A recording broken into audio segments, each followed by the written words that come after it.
এই যে আমার তাহেরি ভাই যে জিকির করে, ইবাদত মনে করেই করে, ইয়া আলী বাবা, শাহ আলী বাবা, কেল্লা বাবা, ফতে বাবা, দয়াল বাবা। আসেন তো আমরা ঐক্যবদ্ধ হই এই তিনটা বিষয় সামনে নিয়ে। আল্লাহ নাবুদা ইল্লাল্লাহ, আল্লাহ ছাড়া কারো ইবাদত, বলেন বলেন, ইবাদত কি? আপনি মন মতো একটা জিনিস বানিয়ে বলবেন যেটা তো ভালোই লাগছে, না ওটা ইবাদত না। আল্লাহর হুকুম থাকা লাগবে আর রাসূলুল্লাহর তরিকা থাকা লাগবে, এর নাম ইবাদত।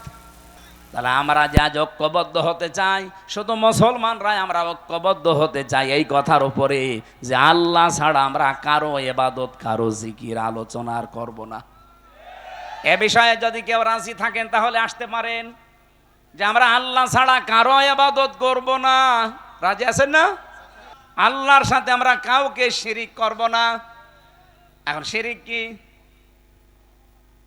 এক কথায় বলছি, শিরিকের যত প্রকার আছে পুরাটা যদি আপনি ব্যাখ্যা করতে যান, শিরিক বিল জাত, শিরিক বিল সিফাত, শিরিক বিল ইখতিয়ারা, শিরিক বিল হুকুক, 120 প্রকার তাফসিরে আছে। এক কথায় জবাব দিচ্ছি শোনেন, আল্লাহ যেটা পারে ওইটা অন্য কেউ পারে, এই বিশ্বাস করার নাম শিরিক।